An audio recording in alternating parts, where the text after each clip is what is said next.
On a côté échographie, ton okende, tamoko mwana amona. Ton ozonga, rendez-vous batila ki ngana kende, suna ok, suna échographie, mwana amona na te mwana bunginga. Lokola mo baza baluba, soki mwasi aza likolo, moye baba la ye ezate.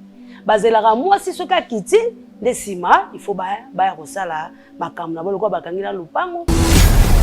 Ndenge zemio ndenge zobota mateba ndeko mobali na nga baza ya kotomboka. Bosso na yebi school kambu. Likambo ezate? Na yebi me. Minu bolo bakali kambu bino obenge ngaponga ko vanda botinga na makambo na nsala. Bajete no. Chama mbai na ngai. Na chama mbai na ngai to no la ngai ye. Chama mbai na ngai. Kasi kilezi be mo sina mobali. Tama makambo mbai na ngai se baby. Oh, eza ba fanti. Eza ba fanti. Matuni. Olingi kobika awa to olingi kokufa.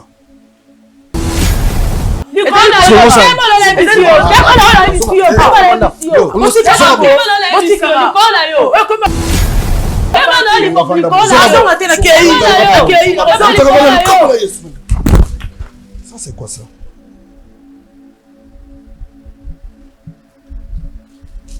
Bien-aimé de Dieu, je viens remercier mon Dieu pour tout ce qu'il a fait dans ma vie et dans la vie de ma mère. Et il y a un moment, on avait déclaré ma maman qu'elle était diabétique et puis elle avait l'hypertension. Et après, on a fait le bilan, donc elle était suivie par le médecin tous les 4 mois. Et à la fin, on est parti, elle a fait un bilan, un bilan total. Donc ils ont vu qu'il n'y avait plus de diabète. Donc le taux était normal et la tension elle était aussi normale. Donc le médecin il a dit au lieu que je vois votre maman tous les 4 mois, maintenant je vais la voir presque une fois par an. Voilà, c'est pour cela que je viens témoigner la grandeur de Dieu et en plus je vais dire que ma mère elle est toujours dans la prière, elle est toujours fidèle à Hosanna. Donc c'est pour cela que je viens remercier la grandeur de Dieu tout-puissant. Amen. Shalom tout le monde, aujourd'hui je viens envers vous pour témoigner la grandeur de Dieu dans ma vie. Ça fait pratiquement 7 ans que je suis en France, j'avais des problèmes de papiers, c'était un peu compliqué, j'ai tout fait, j'ai fait mes études ici mais c'était très compliqué, je ne pouvais pas avoir mes papiers, tout était bloqué. En arrivant à l'église, j'ai expliqué mon cas à Papa Moïse, il m'a dit que je ne dois pas m'inquiéter parce qu'il me voyait avec mes papiers dans mes mains. Il a prié pour moi, on a passé à la délivrance. 1 mois plus tard, j'ai eu mes papiers. Je suis tellement reconnaissante envers ce Dieu parce qu'il a fait beaucoup pour moi. Je suis très reconnaissante envers le Dieu d'Hosanna. Pour tous votre problèmes, maladies, problèmes de blocage, limitation, sans papier, autiste, contactez Maman Thérèse Matondo.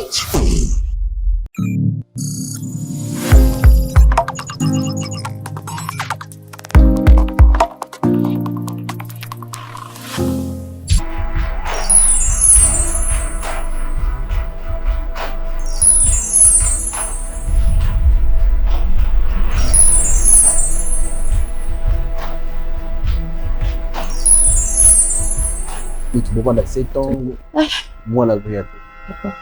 Parce que jamais, ce qui moi si tout mon bas zobo tate, ndé yango ko tala kebo kabwana. Et là on y yo senga biso awa tout ça la nini kona tout c'est une retenue.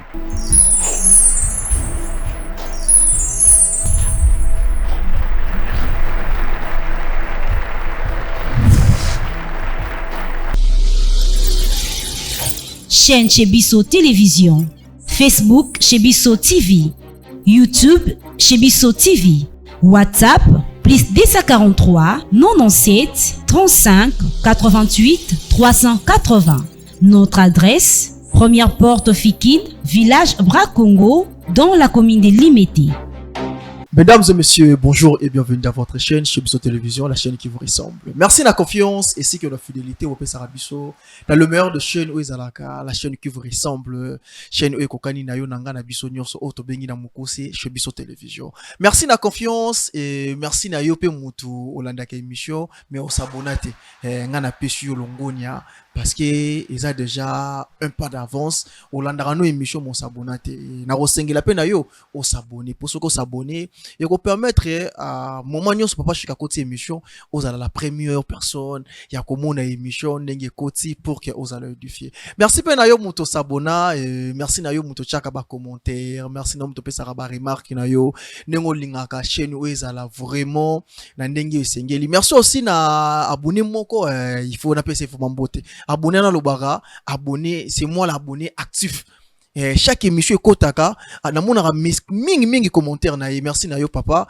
et musala kitoko osala na kati chaîne parce que la émission et je suis sûr et certain que vous allez édifier merci aussi à l'équipe technique chez Biso Télévision merci à papa Zara merci à papa Israël Monzo merci à madame j'espère Kachama et merci aussi à madame Ariel Dako na musala kitoko bosala na chez Biso Télévision merci infiniment à notre sponsor numéro 1 donc ça n'a été parce que yom tapé sa biso santé apé sa biso kimia apé sa biso tranquillité apé sa biso makasi et ça la Jésus Christ de Nazareth batu na neni chez biso mataka chez biso qui t'a raté pour ani parce que Christ en nous expérience de la gloire yango moni gloire de gloire et tambola biso presque chaque instant merci aussi à papa Chuk Mokadi parce que ce qui est le tout le monde au besoin reconnaître papa Eli et ça à travers papa Chuk Mokadi so ka pesa opportunité wana te peut-être le lot même so bato balinga ba ibangate yo muto yebinga na ndaku yo muto yebinga na Afrique Europe Amérique et longonya na papa Chuk Mokadi longonya aussi na mama Lidi Mokadi merci à la famille Mokadi Mobimba merci aussi à ma famille et merci à madame Bénédicte Mbungu pour na ba conseil na oyo pesaka pour que ba tupe le loba mona ke papa Eli azawana azopesa conseil bande ko balandi nazanga morote pona zo maloba mingite naza na l'homme de Dieu naza na pasteur Gabi ou nzambi pe amouvoir na kati na ye pona émission lelo bravo Jésus l'homme de Dieu na pesi binombote bonjour papa Eli très bien habillé hein? Merci nalanda le colonel papa merci Zamba Kumisama madame na pesi yombote bonjour d'accord l'homme de Dieu Yamboto zong sa malobe pa mama boni makambo tali mboka ya brasa papa Eli esengoza na biso mokoronda lelo po nzambe aponaki biso pe parmi bato na bomoi okay na oyo etali milulu tozali na yango na ngambo na biso to na bandeko na biso brasa l'homme de Dieu s'il vous plaît micro oui c'est confirmé pour ces 27 et 28 ngongo nazo ebisayo baninga mibale tosala bango musala na nzambe bakatisaki mpona tina kosusa makambo na mikanda pe kotia makambo nyonso na ordre pour confirmer la date du 27 et 28 mai tout va bien nous serons à Brazzaville je profite de cette occasion pour koyebisa bandeko à Brazzaville ngonga yango oyo bongama yo mutu oza na likambo ngonga yango oyo yo mutu omona kaka nyoka bitumba basoda balandaka na butu sur le temps qu'on profite comme le boko na nzambe yo mutu kobote comme la yo passe balati sa masque de vieillesse libala kuto yaka lisusu te mumbongo ekendaka liboso te ngonga epesa melo ya koya ko vivre le boko na nzambe toza elongo na bino c'est pour bientôt merci papa Eli merci beaucoup papa Gabi et batu ba omeka otuna biso pe moi mingi air précise mais à erni oui lokola makambo yango ya changement ya climat ezali mbilinga tokobanda à partir ya ba 14 heures okay erwana bato bazosilisa misala bano bakendaka kelasi tito bandi j'espère ngonga wana ekozala malamu po tokomisa 17 heures tokati milulu na biso merci beaucoup l'homme de Dieu yamboto koma pandeko okamba biso na prière tosambeli amen papa natondi botondi mpona tina ngonga oyo ndimi kopesa biso lisusu mpona tina kotombola kombo na yo zala nzambe na biso osunga biso na oyo toye kosala awa loboko nozala kati na biso nyonso tokosala eleka bolamu na kombo na Yesu amen amen d'ailleurs to yambio na présentaki yo tozana le pasteur papa Gabi ainsi que ngai papa Eli bino kombo zanani kombo na c'est ya maman maman Nana oui papa d'accord Maman Nana. Oui, papa. Tozana Elongo. Toiko Eba. Moyeni ne sali po Eba chaîne au chez Biso Télévision. Oeba Kyangondengeni. Merci, papa, pour la parole. Nalandaka bino mingi na TV. Bravo, Jésus. Nalandango mingi na TV. Donc, presque pena nalandaka yango. Ok. Problème, mes amis. Et là, on peut comme si awa papa nakuta na bino na mona bino. Naza na problème mo sérieux makasi. Problème sérieux donc nazo ko quand même pas. Donc na pe na problème. Bon, naza na mobile na ngai, naza rappela mobile na ndako. Mobile na ngai akangela nga lupango. Za akangela nga lupango tuzake pe esika mo nga na ye. Ndeto vanda na ye na yo koma na zemi. Zemi déjà non que déjà 11 mois qu'on a passé 12 mois. Si c'est qu'on a zo bota te, na bota te, non que même na échographie, ce qui na koti, so na ke ba pesinga na côté échographie na kota, na ke kuna tamoro mo la monani, na ozonga iso ba pesa so rendez-vous na zonga susu na hôpital na ndeko kende. Na koma suku na mwana ngwa limwe, donc papa na mentionné nde bomoni nga na e awa et senki na kota ana trouvé bino. Donc na donne mention makasi po nazo botate ni nazo botate zemi c'est l'équipe déjà ba mois donc il n'a que presque ba 12 mois. Manana. Oui papa. S'il vous plaît d'abord. Ndenge boza awa. Oui. Zemi za yo ya 11 mois. Oui papa. Na passé ba 12 mois déjà. Na hôpital Bobini. Kasi na hôpital so na kei ba yebsinga na côté échographie. So na côté échographie tono kende tamoko mwana amona tono kozonga rendez-vous batila kinga na kende suno ke suna échographie mwana amona na te mwana bunginga famille mobile na yo elobini famille mobile na ngai bazo silika bango ifele lokola bango baza baluba soki mwasi aza likolo moye babala ye ezate bazelaka mwasi soki akiti nde nsima il faut baya kosala makambo na bo lokola bakangila lupango ese il faut bapesa biloko nyonso ya libala po tosala makambo biso na mobali na ngai mais ndenge zemio ndenge ezobotama te bandeko ya mobali na ngai baza ya kotomboka bazosilika makasi comment c'est possible baninga nyonso bazobota ngai nabotaka te papa nana pasi nde omoi ngai navandi apasi makasi nazobota te sina lembi dasi na lembi maman Nana papa mamboze bele photo yebe pana bino oui et sunga biso pour que pasteur Gabi aye ba peu ndenge na ko orienter bino famille na yo na marambo nyonso désolé wana question liboso na propre conscience na yo nini oyo sali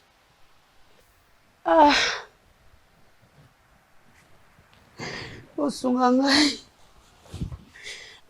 ngai papa bosunga ngai s'il vous plaît maman Nana telemana bosunga ngai bosunga ngai boyokela ngai ma bosunga ngai papa bosunga ngai bosunga ngai na pasi maman Nana papa zo makasi ya maman zo makasi papa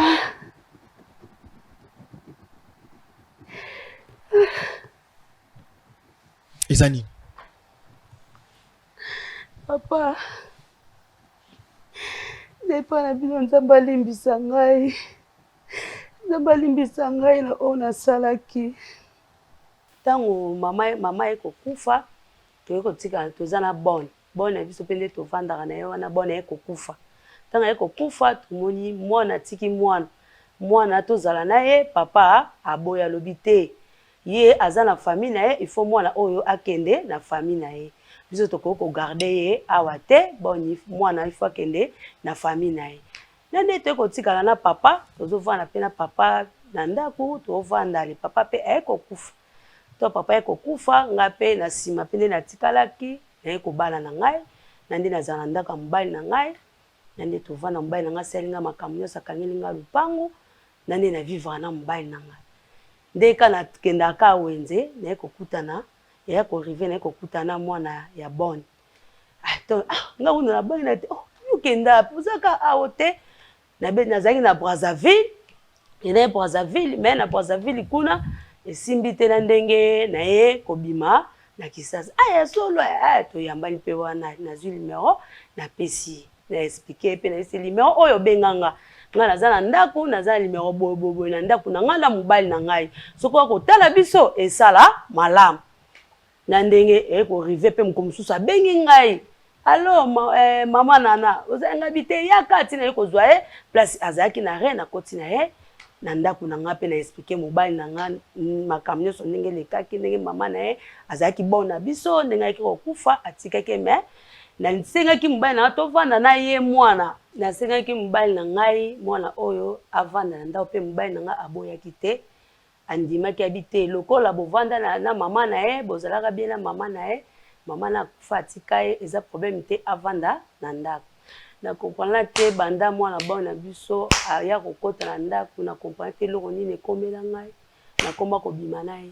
soki na bimi na mobile na nga na bimi na ye kaka na mbeto oyo tolalaka na mobile na ngai yango pe tolalaka na ye banda nga nasala makambo wana na komisa nde mobile na nalalaka na ye lokola balesibien banda nasala makambo wana misala mobile na nga ebeba makambo na biso nyonso ekufa donc makambo mobile na nga etambolaka lisusu malamu te nyonso ebeba na ndenge na komiti na mikolo oyo nazokompate oyo nayepa na bino bapaster bosunga ngai bo ede ngai bosunga ngai nzambe alimbisa ngai na oyo ekomeli ngai nga moko naza source ya makambo oyo nyonso ekomeli ngai oyo ngai moko source nakomisa ya mwana bone chéri na nga ka na mbeto ka tolala na mobile na ngai yango tosalaka na ye makambo wana namonisa bolumbu na ngai epai ya mwana bone na biso papa wana na vanda vanda mama bafukamela nzambe vanda pesa lobuku nabalimbisa ngai nga mona za cause nabalimbisa nga mona za cause lango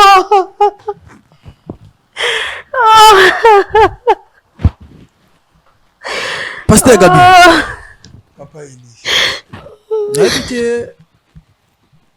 envoûtement okomelaka moto ndenge nini mwasi deja oza na mobali okoma komisangisaka nzoto na moninga na mwasi nautaki koloba ke mokili ekomi na suka papa Eli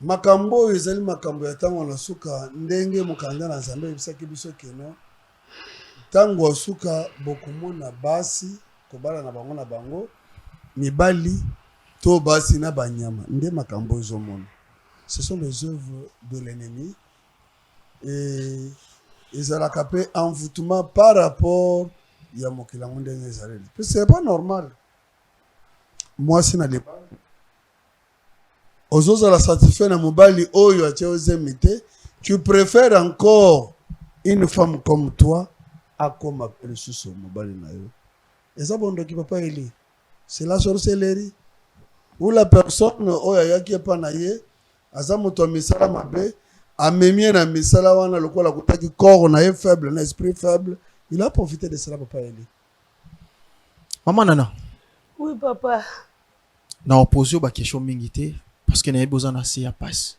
mais juste toza na besoin ba repère ya ba explication européenne biso po esala biso accès te bakozwa ndeko la dame oyo mobima na ye waza mwana bonne azaki mwana ya bonne na bino comment eza nani comment on hérite comment on hérite mam oyo loba awa est-ce que oyebisaki pe mobali na yango noyebisa mobali na nga ndenge nini noyebisa mobali na nga ndeni fona bomba bango baluba baza bata coutume naoloba ndenge nini papa nana wakoloba na ye te so obengi ndeko rite bosolaka mpe na ye aboyaka koyamba ngai ayamba ngai te depuis mambo nyonso esalama aboyaka koyamba so amoyika limero na nga akoyamba te mais so nazwi limero napesi mpa motu so abe omona yambi ngai ayamba ngai te aboyaka l'homme de Dieu papa tovanda mo to expliquer mo moke na coutume luba et acte wana eza pardonnable na kati ya famille acte oyo ezoleka o papa Eli si je me rappelle, dans le Sora Balouba, il y a une femme qui a été enterrée vivante. Oui. Kombonaye, Kayoa, village Saki Bayombo. C'est là où il y a les solos, Balouba, Chibao, Ok. Chibinti. Ce que la maman a fait, hein, c'est l'infidélité. Même devant Dieu, Nzamba tikala jamais kolinga. Komona mwasi oyo avandina mobali esika moko azwa lisusu mobali mususu.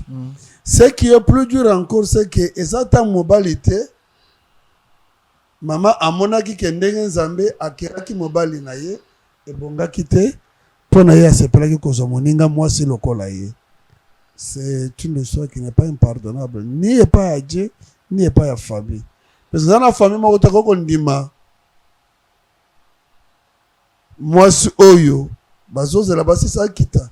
To abote po base sa makamona libala. Ayoka moi si wana na mobali mususu. Mais o eza mobali mususu te na moi si mususu. Papa Eli. Na yebi loko na kokolo bana likambo te mais kolo yeso sunga kaka. Okay. Cause ya kozanga kobota ya mwana mwasi oyo a BBC li conjugal. Mobala kokende liboso ndenge nini, misala mobala kokende ndenge nini. Il le partage même lui avec une lesbienne. La femme qui porte la malédiction dans sa toit. Akobota ndenge nini, puisque elle est en train d'œuvrer entre l'homme et une femme. Et là, comment la moisson Rita me met en nzoto, est-ce qu'il y a bien yango? Est-ce que Rita sala ngona bomoto toza na milimo etina Rita sala yango? Et là, quoi la famille ezali impardonnable papa. Pena miso na Nzambe ezali etumbu monene. D'accord. Maman Nana? Papa. Sur la ligne à mon bouquet, l'homme de Dieu a expliqué biso. Et c'est pardonnable dans la famille, même la présence ensemble. Mais le roi de la présence il y a ensemble na oisika. Moi je suis sûr et certain que miséricorde de Dieu naïe et Rosala likolo na yo. S'il te plaît maman Nana. S'il te plaît maman Nana yoka. Tozo condamné oti. Et là, ça la biso passe au boss en c'est qu'un homme sème, il mentionnera.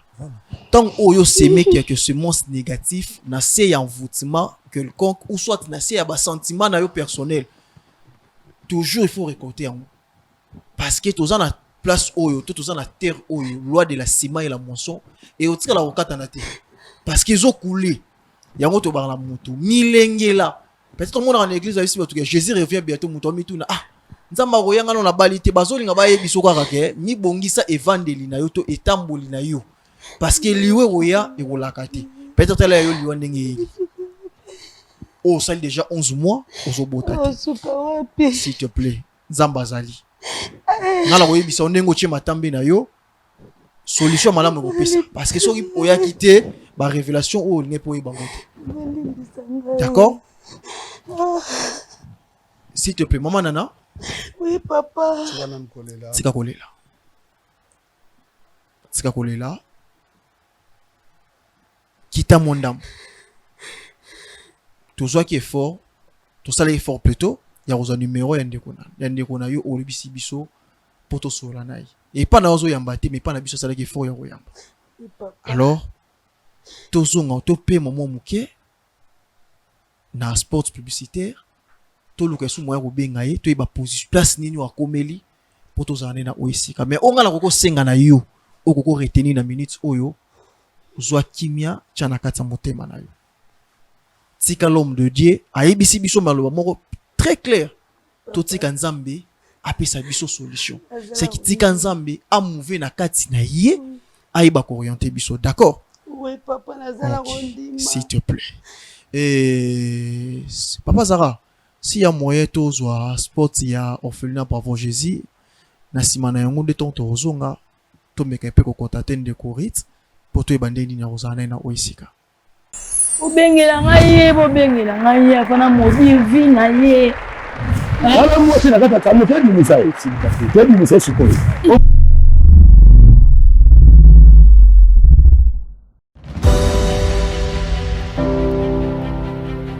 Chez Bisso Télévision organise un grand concours de musique gospel dénommé Chez Bisso Talent.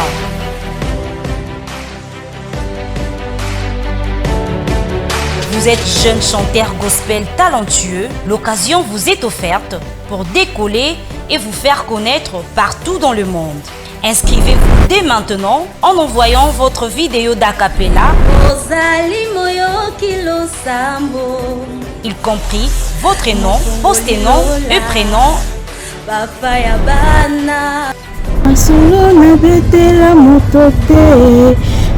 Via WhatsApp au numéro suivant plus 243 90 60 72 307.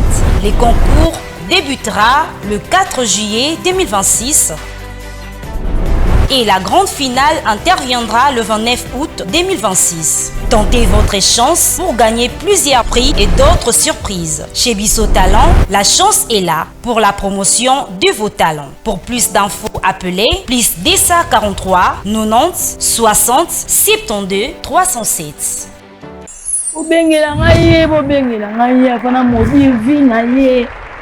Wala mwasi na kata kama tedi misai. Tedi misai sikoyo.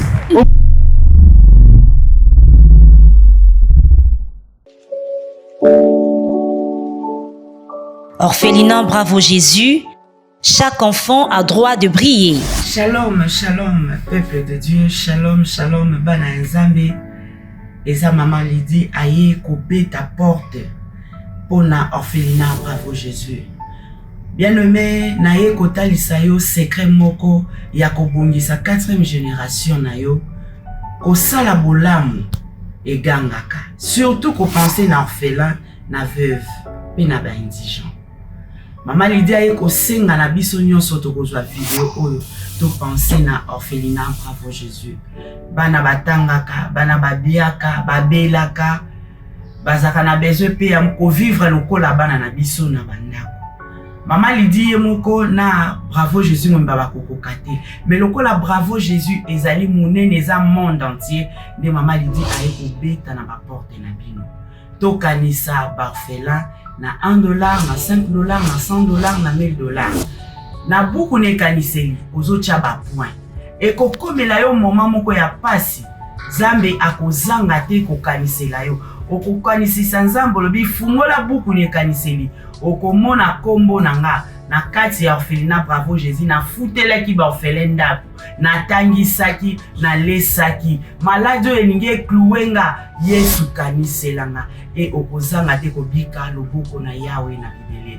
Que le Seigneur vous bénisse. Faites vos dons via RTL Money, M-Pesa et Orange Money. Pour les enfants sans parents, les orphelines et orphelins ont besoin d'un foyer, d'attention et de protection. C'est SOS leur offre une nouvelle famille attentionnée. Orphelinat Bravo Jésus, chaque enfant a droit de briller.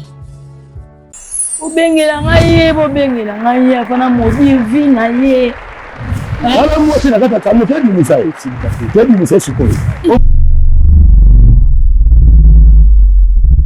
Merci na ndeko nyonso sungaka bana na kati Orphelinat Bravo Jésus. Orphelinat Bravo Jésus zomi na commune ya Matete quartier Viaza yaka wana osala vraiment geste na yo ya malamu ya kosunga bana wana. Le 27 le 28 o ezali ya mois de mai oyo tozala bongo na Brazzaville na la mairie ya Wenze pona kosunga peuple de Dieu bazala édifier mutu nyonso yaka ozana ndeko nozala na Brazza yozana kin awa signaler ayeba koya parce que Jésus-Christ a rozala au rendez-vous pour na kosala bika moi batu babika et centre de formation Bravo Jésus pe ezali bongo na niveau ya Matete yaka wana et benga même na numéro is affiché dans émission pour que kota contact na papa chic e bandenge nini ya ko s'inscrire mwana ayeba kozwa formation na lolenge nyonso o esengeli mama nana nalingi na assurer yo que ndeko Ritz azali nde nalobaki ya liboso que zana motema monene oyeba ko maîtriser likambo poto yeba. L'homme de Dieu Papa Eli ton atsaki bino awa to meke ko sala effort na bande ko na biso libanda nazwaki tan ko so nande ko rit azali nazo ko tina oisika. C'est bon. Nzamba zolokum. OK. Nzamba ko so na biso à travers bino te ba lolenge ni ko so la nai. Ozana moni no ko pesa na mama nana. Likambo nakona mama ezali akangama na Nzambe. Nzamba lobaka muto nyonso abebisaka mesoka zonge pa na ye ayambaka ye azongisaka ye muto nasika. Amen. Lokola ondimi tout d'abord koyambola pe kobimisa makambo batoka kobimisa te. Nkolo Yesu akozala na yo pe akotika yo te. Merci papa. Merci. Papa Israël. Est-ce que oui, Rokota ndeko? Akota. Bonjour. Boni maman. Bien. Poussa noko? Bozo bangani. Na bangi lote. Yo e poso na manager zo bangani. Na bangi lote. Ya vanda. Na vanda nde ni bobengi singa bolo pisa na ba mo kisi na vanda. Na vanda nde kamba ngozani. Kastan to benga ko to isa okuta na manager. Eza yibongo te. Kefu we bisansu kamba ngozani o bobenga mba mo vanda sanga bo. Ba vandi bele ba tala kamba ngozani bo ebisanga bo zinga biso micro bo zibo tienga. Kamba ngozani. Yo beta bali. To bo sala interview bo sala ngone ne micro zalaka na maboko. Micro zala peka muna nzoto. Yo bala ti micro poso na manager. Bo so micro zala nzoto me ngo vanda sanga bela ba to bo ten kamba ngozani bo ebisanga vanga na vanda. Manager ye. Ndeko yo ebie. Bo so na ebe school kambu. Likambo zate. Ne bien mais nous le bakal kambo bino bengi na ponga ko vanda botinga makamna na nsala. Ana mamuno zo sala. Makambo ze belo zo sala na yebia mikitsana. D'accord? Eza pona carrière na yo, pona avancement na yo. Zo matambe, malembe ya kovanda nanu. Oyeba les problèmes. Basola kana mutu ya kovanda noka ya kotelema. Ya kovanda. Yaka. Yo yaka kasiboyi, yo kovanda. Kovanda wa teka sivanda wa. Te boloba na nga na presse na kendi boloba. Oza presse zo kende? Rit. Et dépendre na choix na yo. Rit. Oui. Vanda.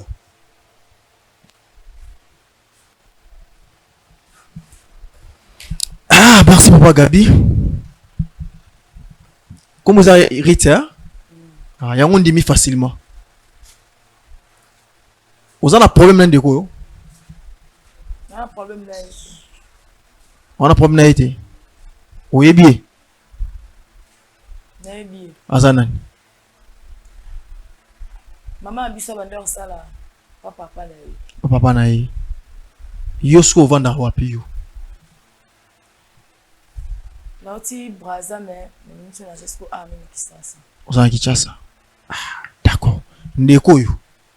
Roi maman na bino bandeko sala papa na bango. Azana posa osola na yo a yambo yo omona manager bo signer contrat na bino. Yes kwa azana posa na sola na yo. Ndeti contrat ni to sola nga na yo. Yenda azana posa ko yebiswa si tuna ye. Mama, ni ba makambo za ngoposa.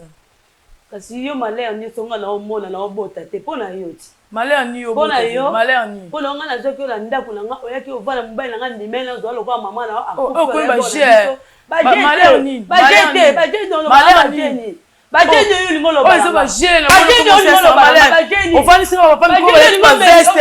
Yo chemise o vani singa papa na kila mama bezanga tina. Bajete yo. Na iba kambo ana te. Na iba ngote, na iba ngote. Na iba science na yo. Ba science yo ko ta. Sala biso mate na kota ngo. Kota ba science. Na iba ngote, ngala iba ngote. Papa. Bika malaya pona yo. Bisala mobile na ko pona yo. Hôtel Emeli. Hôtel Emeli. Ozalana. Yazo sola no za kovanda. Yosko Muzo ko balobi na oni. Nina muzo ba ebiso. Abiki nga kote ba sense bimala ete. Oui, na bimala ete. Oui, na chama mbai na ngai. Na chama mbai na ngai to no lala ngai ye. Monola nene. Na mbai na ngai. Kasi kilezi be mo sina mobali. Tile na obota te ba famille boy pona ye. Akota ba siasi na ya bale na ya zuwa koma lezi bien. Tanga yenga le bila yambi mutu nzoko na yambi ndoki. aye na ndako na ola na mbeto mobali na ngai lelo nga makambo mobali na ngai nyonso ebebi oyo eza bafantir namoni boye ngala kee na ngai oyo eza bafantir nga biso obenga makambo nyonso mambo ezanga ntina boye Maman Rit, s'il vous plaît d'abord eza baventure moto aye po abebisa personnalité na yo awa azati d'abord na présentaki oyo biso manager mais ce n'est pas un manager c'est un homme de Dieu. Il y a un moment où on a bien eu Rit, on peut résister au vandi parce que puissance ensemble ezaki na kata maloba na yi ndenge vandi sa kio a.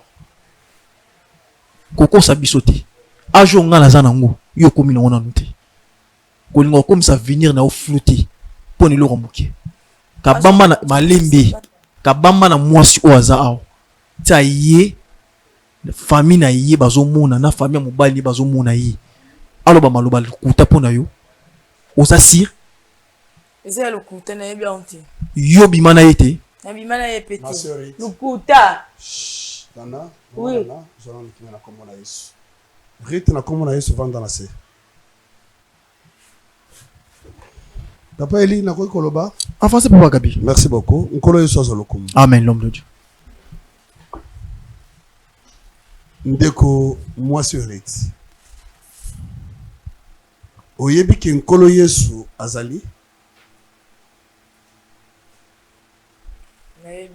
pourquoi okoki kolinga vi na yo na kati na molili pourquoi kolinga vi na yo emema yo na kokufa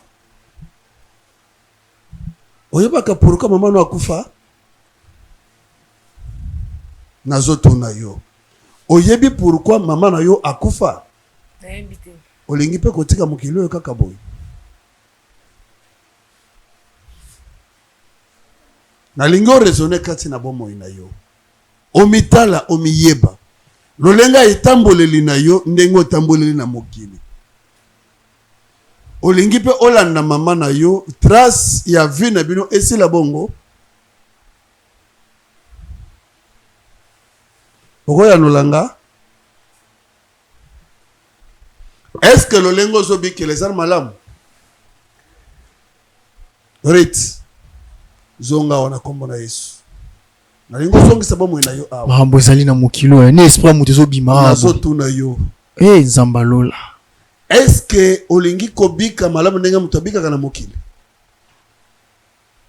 Seigneur merci parce que tu es avec moi nasengi nkolo molimo oyo ke musika ezonga mpona tina lokombo na yo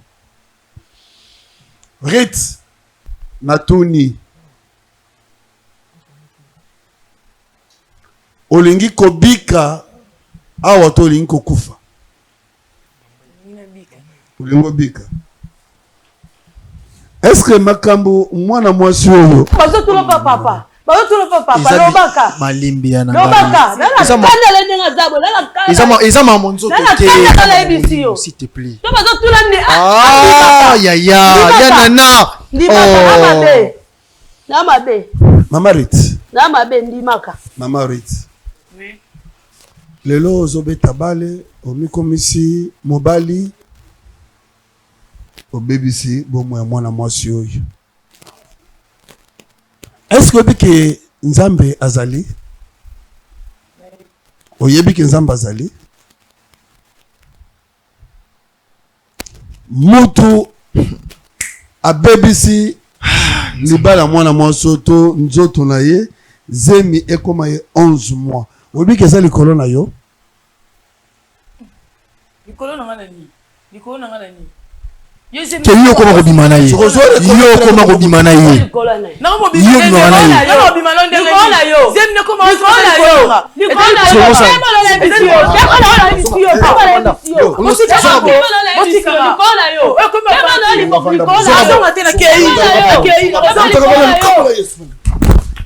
ça c'est quoi ça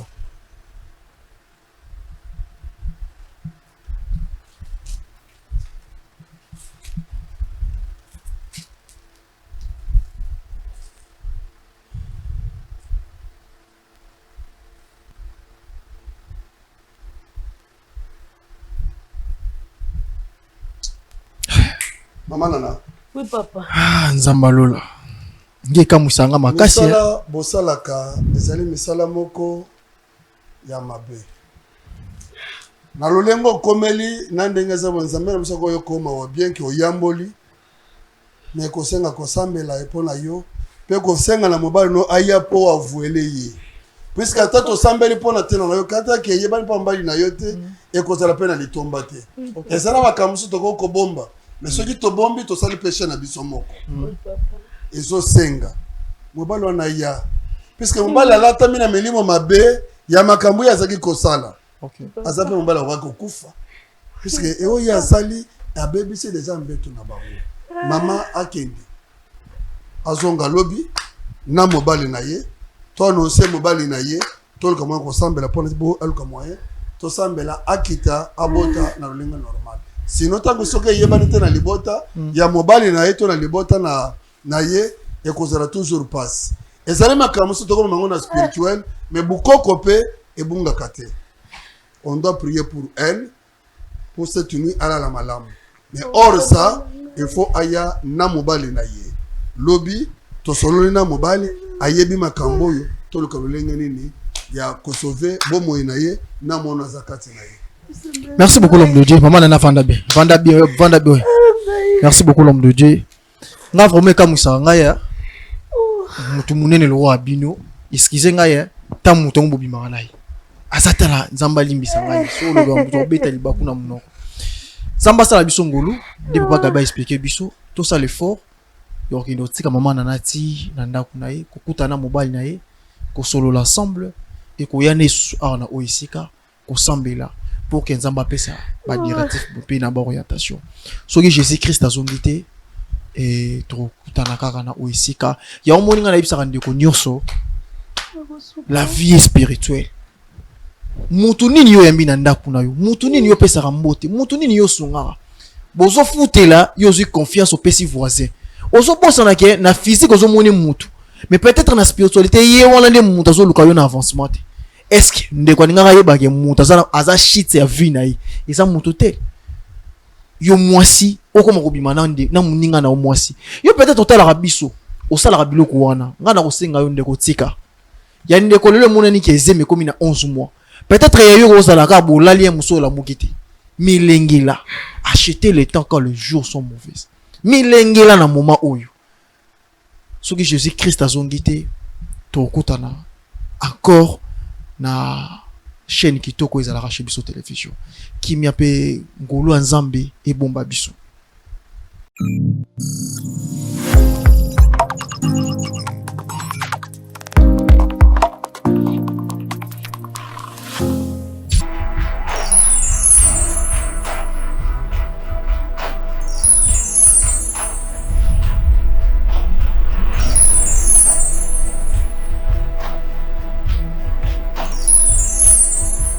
Tu peux prendre 7 ans, moi la vie. Parce que jamais, ce qui moi, si tout mon bas, zobo tate, ndi yango ko tala ke boka bwana. Mais là, on y yo senga biso awa tout ça la nini kona, tout c'est yo ko ni.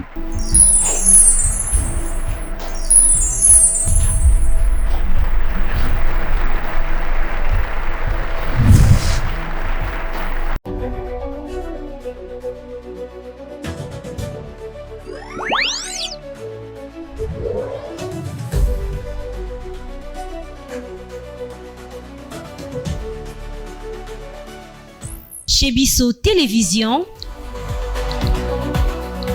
la chaîne qui vous ressemble.